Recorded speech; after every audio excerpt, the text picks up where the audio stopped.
Hi everybody, it's me, Corrie T, and in this video I'm going to share with you my experience of being in no contact with my specific person, because I know that so many of you will be able to relate to this. So many of you know that there were many times for me where me and my specific person were in no contact.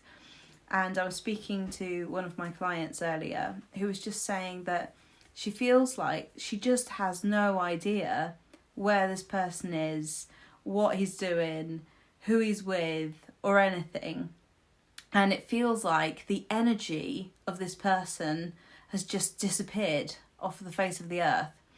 And I really remember feeling really in tune with Johnny's energy, almost like I could guess or predict if he was happy, if he was sad, and where he was and what he was doing. I could guess it because I felt so in tune with his energy. And then other times I would really feel like he just disappeared. Like I had no idea what he was doing or where he was or if he was okay or anything. And it was really uncomfortable whenever I had those moments of, oh my God, where's he gone? Where's he gone? Even though we hadn't spoken for maybe a while, months and months and months, or even a year. But when I felt that shift in energy and I couldn't feel him anymore, I'd feel like he'd just gone. And when's he going to come back? And it triggered that feeling within me of my abandonment wound, even though he wasn't anywhere to be seen and I hadn't spoken to him for ages. And during these times when I couldn't feel his energy, and when I could feel his energy but we weren't speaking, I would have thoughts like, are we ever going to speak again? Is that just it? And there was one time in particular where I really did just feel like he just didn't care about me, like he wasn't interested in me. And it felt like life had moved on so much to the point of no return. It just felt like that time had just gone. And coming back from it and being in touch again just felt like it was just not going to happen, because he was with someone else and then he was with someone else after that, and it just felt like I was the last thing on his mind. And it really felt also like I really had got it wrong. Like I started to question, have I got this wrong? Have I got our connection wrong?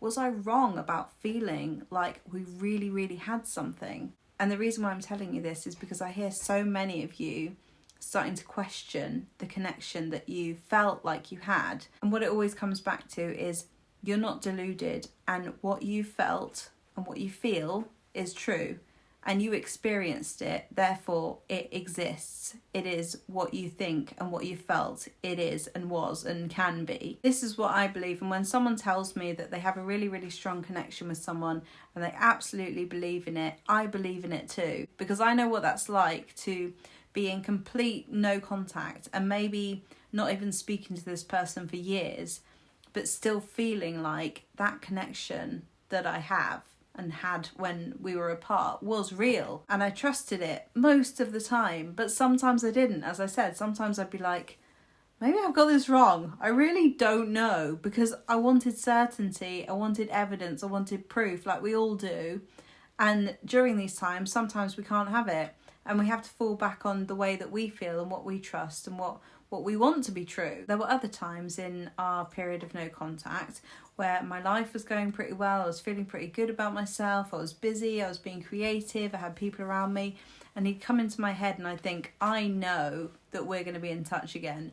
I know that it's going to happen. I'm not even worried about it. There is no sense of lack or neediness or anything. I just know that we're going to be in touch again.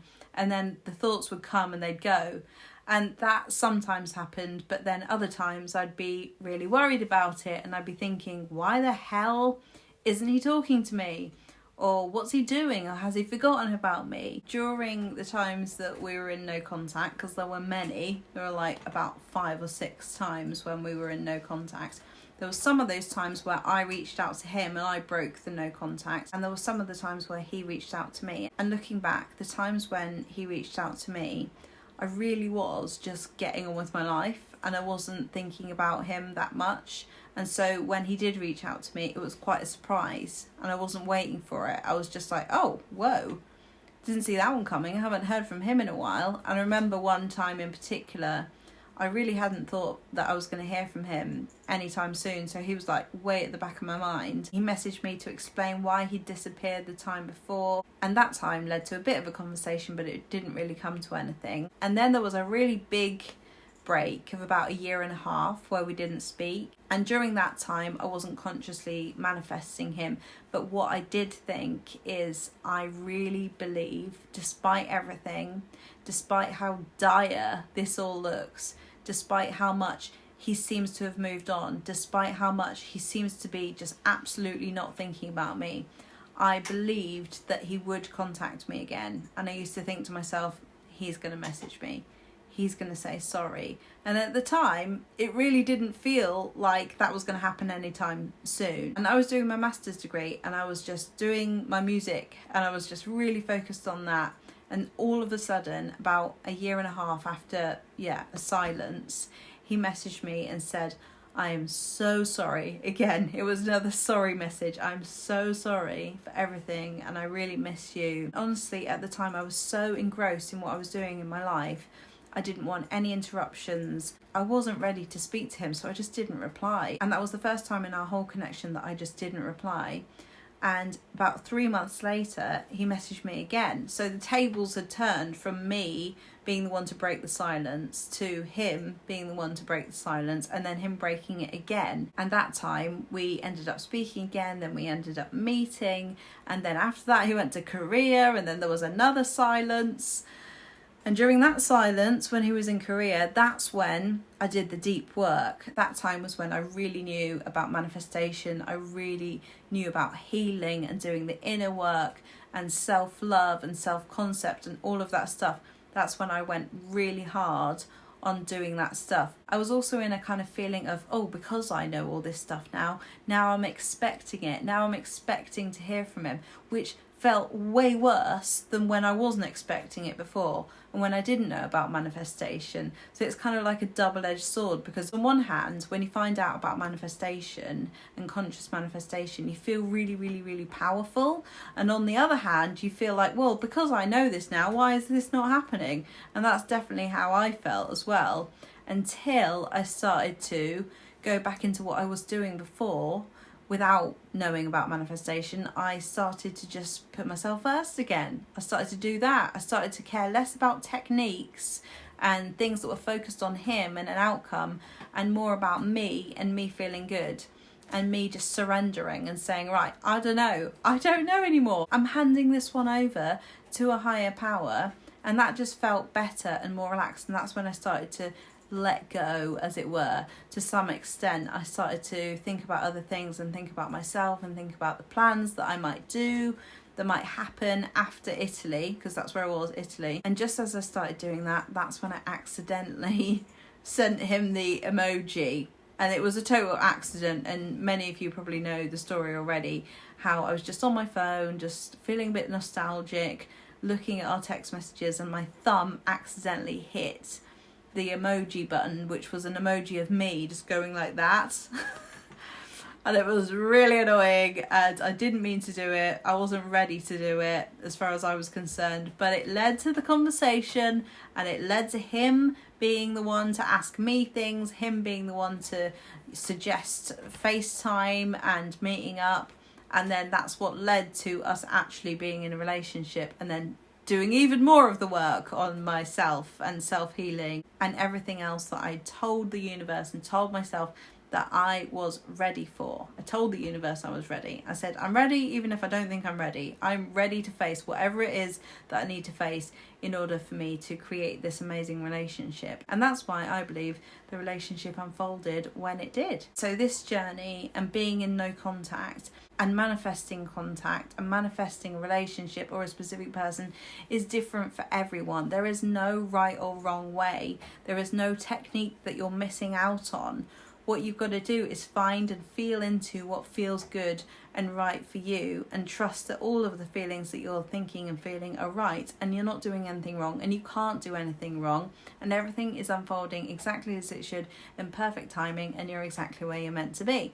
Trust what you know now. Trust that you are being led by your feelings, by your intuition, by the things and the people that are around you, and the signs that are directing you to the lessons that you need to learn, to the feelings that you need to feel, to the realizations that you need to have, and that all of those things will come as and when they are meant to. So I hope you found this video useful. I often find that when I share my experience, people can relate to it, people understand it, people know that I've experienced it, and therefore I'm just another human talking about a human experience. And it's lonely. I mean, it's lonely going through this, isn't it? It's really uncomfortable. We want to know that someone understands the way that we feel. And I'm here to say that if you're going through no contact, I get it. I know the roller coaster that is. But trust the process. Just trust the process, and all is well. So if you'd like some one-to-one coaching, or you'd like any information about my Manifestation Masters Academy, which is starting in 6 days, and I'm so excited. If you really want to dive into your healing, dive into manifestation, dive into intertwining these two things in an incredibly powerful, healing and life-changing way, then please check out the information about my Manifestation Masters Academy.